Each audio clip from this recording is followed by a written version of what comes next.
exciting, Mrs. Drysdale, discovering that your next-door neighbors may be descendants of the very first settlers. Well, if it's true, but I just can't believe it.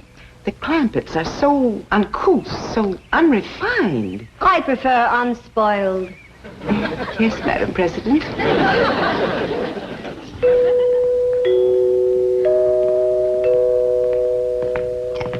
Jethro, did you ask your teacher over to Pot School about that music like I told you? Oh, yes, sir, Uncle Jet. She explained it to me, and I got it all wrote down.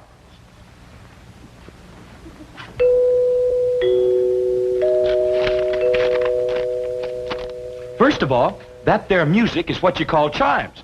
Them's holler tubes that makes ringing sounds when struck by a plunger or a striker. Say. Oh, yes, sir. Now then, there is a reason why them chimes only ring when somebody comes to the door. Like as if there was a lookout up on the roof of watch. That's right. You see, there is a little button, and pushing that button makes that plunger hit them chimes. Doggy. So whilst you go ahead and go to the door, I'm going up on the roof and catch that rascal that's pushing that button.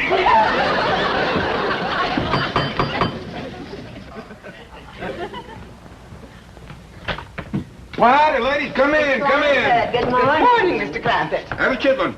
Oh, what a treat, of course. Thank you. Thank you. Where's Granny? Oh, she's out in the kitchen stone grinding some cornmeal. Stone grinding cornmeal? Now, that's something we must see, Mrs. Drysdale. Come along. In a moment, Madam President.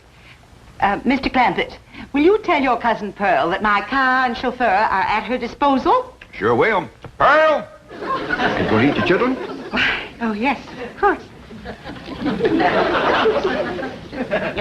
By the way, Mr. Clampett, just what is a chitlin? Oh, these ain't ordinary chitlins. These is Granny specials. They is possum innards deep fried in boiling hog fat. Jack? Pearl, how come you to be using Miss Drysdale's car? Well, kid, now that we's high society, I can't be seen riding around in that old truck. When is we high society? Since that historical lady found out that your ancestors come to this country for the Mayflower. What's that got to do with me? That's the way society works, Jed. The earlier your kinfolk got here, higher up that puts you. And I reckon the high society folks is the Indians. No, it don't work that way. How come? I don't know how come. Well, they was here for anybody else. Now, Jed, let's not try to change the rules. Let's just start enjoying the game. Up to now, Mrs. Drysdale's treated us like wet dogs at a wedding. That's kind of warmed up. Warmed up? She can't do enough. Why, she's having her chauffeur take me to all the fancy stores and then to her beauty saloon.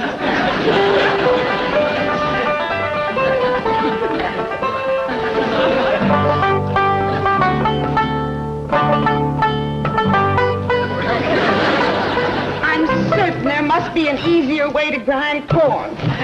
Oh, there is. Now, back home, we took our turn of corn to the grist mill down by Catfish Creek. Here in Beverly Hills, they ain't got no creek nor river to turn the mill wheel. So we have to go back to grinding corn like we learned from the Indians. But surely any supermarket would... Mrs. Drysdale, this is a priceless experience. A direct contact with the past. You can read about these things. But to actually participate in activities familiar to our ancestors it's to hold history in our hands. I don't think I could hold anything in mine. Smarter might, do they? I'm afraid they do. Isn't it shameful how soft we've gotten? Well, you come on over here, Miss Drysdale. There ain't nothing like hot soapy water good for sore hands. Oh, thank you.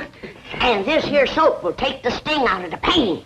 You're very kind. And while you got your hands in the hot soapy water, why, you might as well do a few of these dishes. Dishes? Well, you seem to set quite a store on handling all of these old historical pewter pots and pans. Oh, I do. I do. But I have to meet my husband at his bank immediately. In fact, I'm late now. Well, don't you worry, Miss Drysdale. I'll save up a bunch of thrills for you, like churning and lye making and corn husking and chicken plucking and goat milking.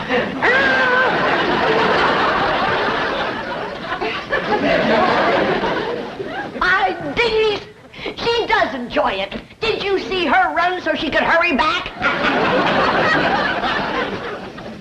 Now, whose idea was the 2 baby goats? Ellie Mae's. If I didn't know. I declare, girl, you are the limit when it comes to dragging home critters. All I sent you for was a couple of chickens and a milking goat for Granny. I know, Pa, but these little rascals cried something awful when we commenced to taking their ma away from them. Oh, dear, I forgot that Pearl has my car. Oh, Miss Drysdale, is someplace you gotta go? Yes, to the bank to see Milburn. I'll call a cab. Oh, no, that'd be downright unneighborly of us to let you do that. Would Jethro and Ellie Mae can drive you down there? Sure will. In this truck? Yeah, one good turn deserves another. After all, you let Pearl take your car. Oh, yeah, you can have the back seat all to yourself, Miss I'm in Drysdale. terrible hurry. I better call a Ain't nobody can get you there faster than we can, Miss Don't Drysdale. worry, Miss Drysdale. This hickory bench is tied on good and tight. Yeah, but Here, Mrs. Drysdale, you can hold that little feller so he won't bother me when I drive. Now, remember, she's in a hurry, but drive careful, Jethro. I think I better not go with you.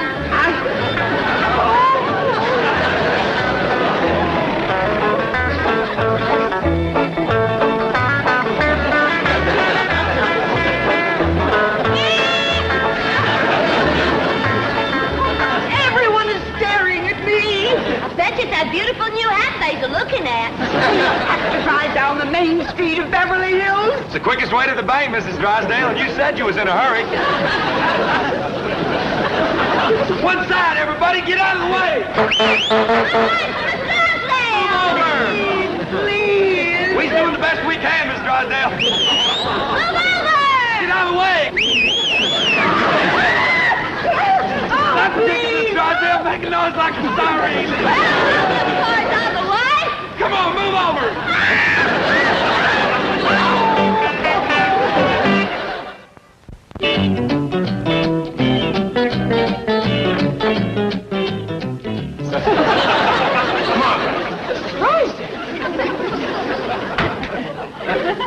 Did you come through the bank in this condition? Shame on you. How could you explain this? The Clampett. I don't want to hear any more complaints about the Clampetts. Oh, they may be a bit unrefined, but at least they don't run around the streets of Beverly Hills smashed. What happened to your beautiful spring hat? Oh. Oh, boy, a crying jag. Get some coffee, I'll get her walking. Molly, I can't understand. I can't understand this. I have never seen you take a drink before the cocktail hour.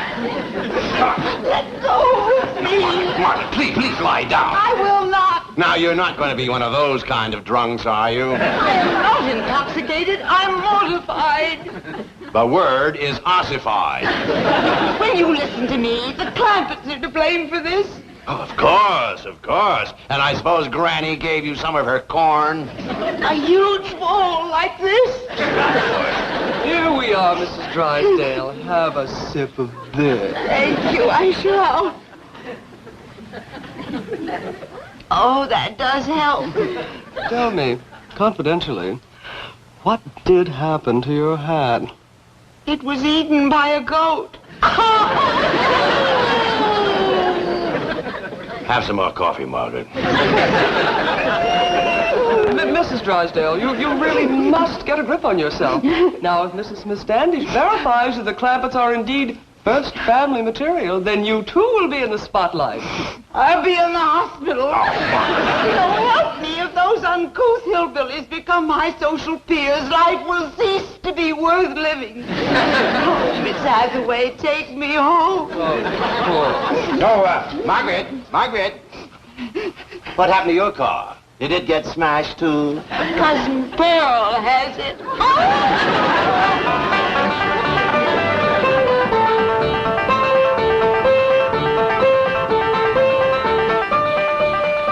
Can you get Miss Drysdale down to the bank all right? Sure did, Uncle Jed. We got the goat tied out back in the kitchen. Granny Milky yet? Nope, she's saving her for Mrs. Drysdale. Take us out to the kitchen. Miss Standish wants to look at them old things in there. Okay, Uncle Jed.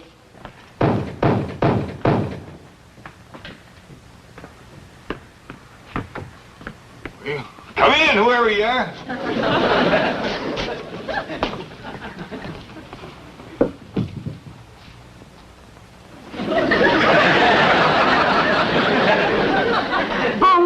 sure, Jade. Who are you? Well, s'il vous plaît. Pearl who? Your cousin. What did you do at that beauty saloon? That salon, s'il vous plaît. And they made me glamorous. They ruined your hair. They took out all the color in the curl, too. This ain't my hair. This is what you call a flatter wig. All them high society women is wearing them now. How come? Ain't they got no hair of their own? Of course they have. But variety is the spice of life. S'il vous plaît.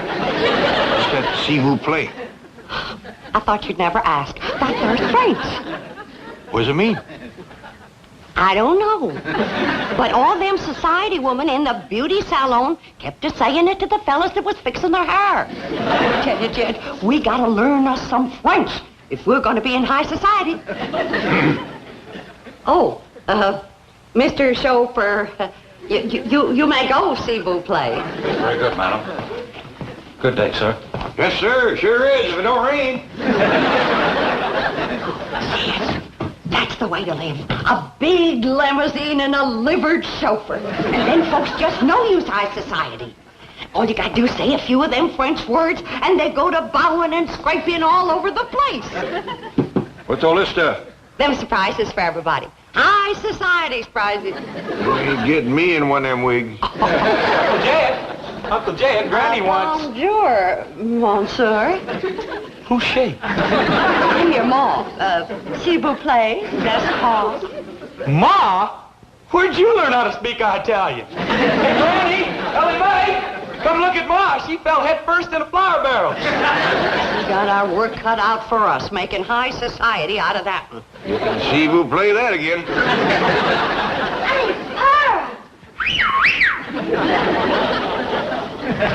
Killing me, high society ladies don't go round carrying goats. Well, Miss Drysdale held one on her lap all the way to the bank. Didn't she, Jethro? Oh, yeah. What's all the commotion in here? Looky yonder at glamorous Cousin Pearl.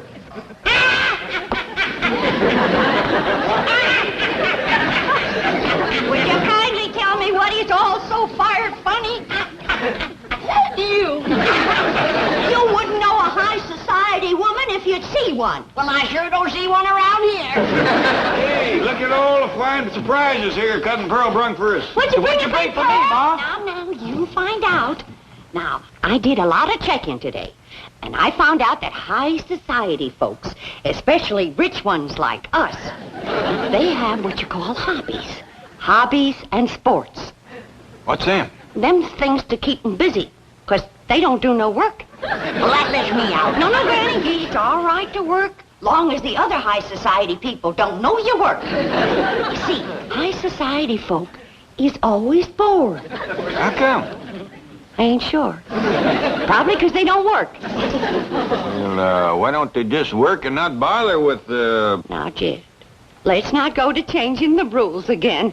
We're just getting into the game. All right, Pearl, tell us what you want to do. Well, Mrs. Smith Standish said they might be wanting to take our picture for the high society page in the newspaper. So I figured we gotta look like high society. Now, all of you go and put your clothes on, and when Miss Smith Standish sees us, she won't have to be shamed. I don't think I want to get mixed up in this nonsense. Granny, please. Oh, come on, Granny. Since it pleasures Pearl so much, it can't hurt us none. Besides, Pearl knows a lot more about high society than we do. Thank you, dear.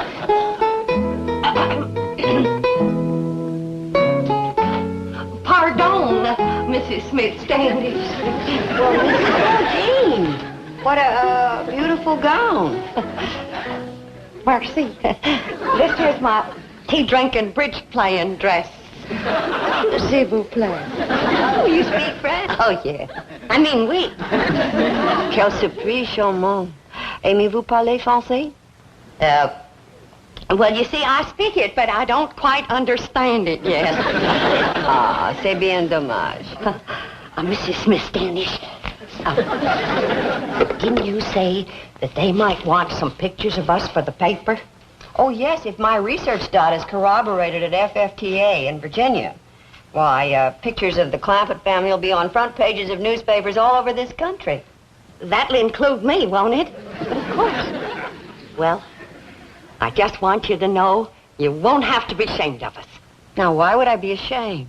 Well, you know, not having much education and culture and hobbies and not speaking French and all.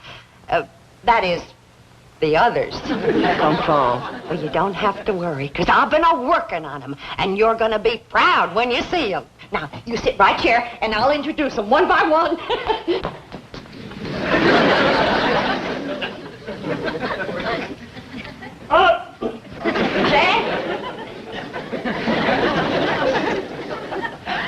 Mrs. Smith-Standish, it gives me great pleasure to present my blood cousin, that international millionaire and high society sportsman, Mr. J.D. Clampett. Jed!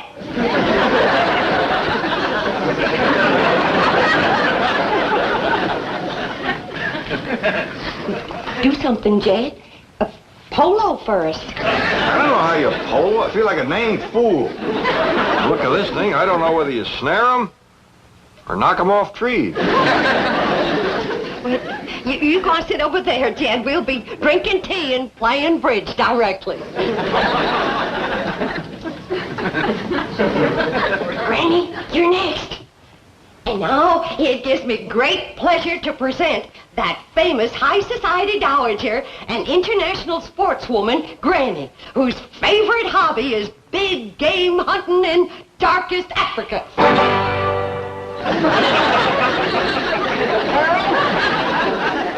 It's a good thing for you this gun ain't loaded. Granny, you go on over there and sit down, and we're going to have tea and bridge.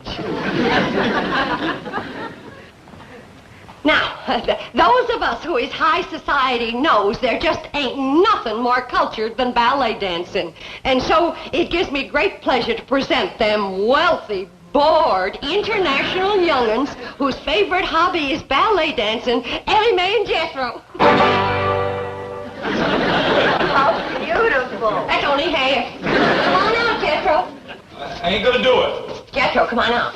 I don't want to, Ma. You look fine. You're just dripping culture.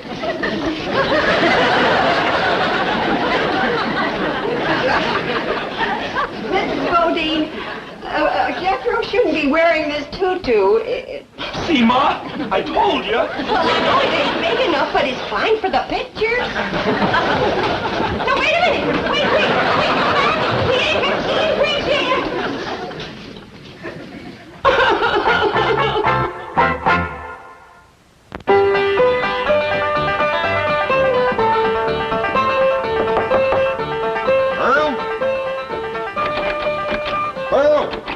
Pearl? Go away. Oh, Pearl, come on out. Don't sit in there and sulk. Miss Smith-Standish wants us to show her how to do the Virginia reel. You show it to her. I ain't in no mood for dancing. Oh, we can't dance it without you. Come on, everybody's getting all dressed up. I had you all dressed up and you run out on me. Pearl, we just ain't ready for society that high. Now, Mrs. Smith-Standish wants us all to get dressed for reeling. Come on out. You can wear your store-bought hair. I can't neither. She's gone. Is that old goat get it? Crazy enough to eat anything.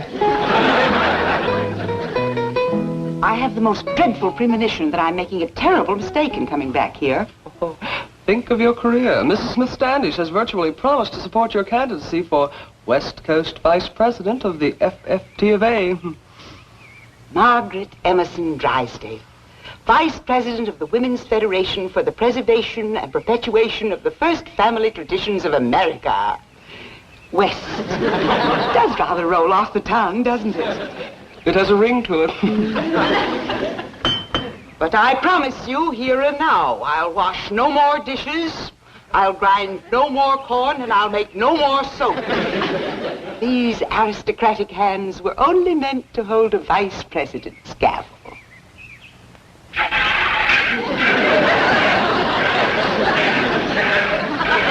Oh, you're doing beautifully, Mrs. Drysdale. I'm proud of you. She sure got the hands for it, ain't she? Miss Drysdale, your husband's here. He's going to dance with us. Thank goodness. Oh, my hands. My hands. They'll never be the same again. There's nothing like milking a goat to pretty the hands. Come on, Granny. You're getting ready for the Virginia reel. I'll fetch your lap organ in for you. Oh, Mrs. Drysdale, have you seen this priceless antique lap organ? Oh, so that's what it is. I mean, it's marvelous. You like music, Miss Drysdale? I adore music, especially the authentic lap organ. I reckon Granny will let you have a turn, won't you, Granny? Why, sure. Mrs. Drysdale, did you hear that? Oh, what a red letter day this is for you. Oh, yes, indeed it is, Madam President. Well, come on, let's get in there and get at it.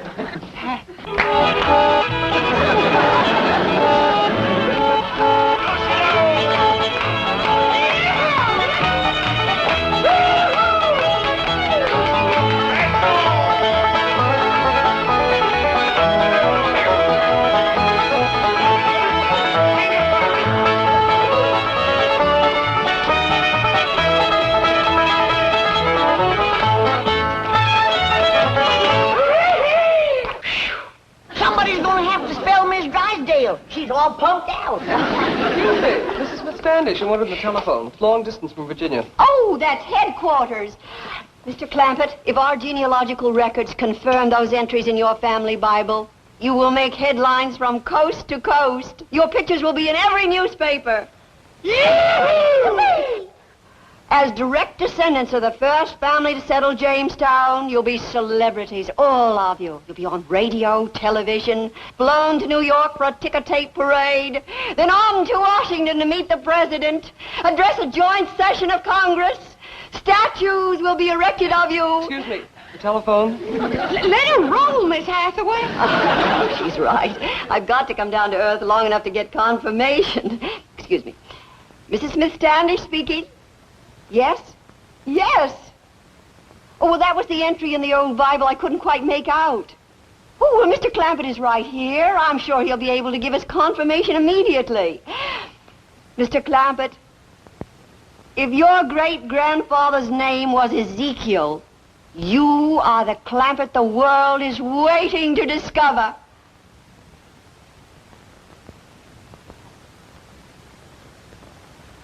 Well, now, I kind of hate to disappoint you, ma'am, but his name was Jeremiah.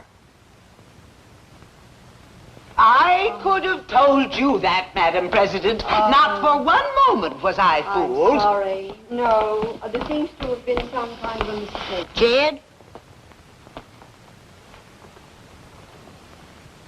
What's ailing you?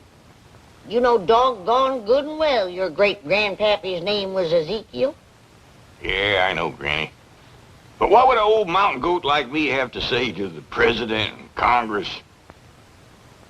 Come on, everybody, let's have another Virginia reel. Yeah!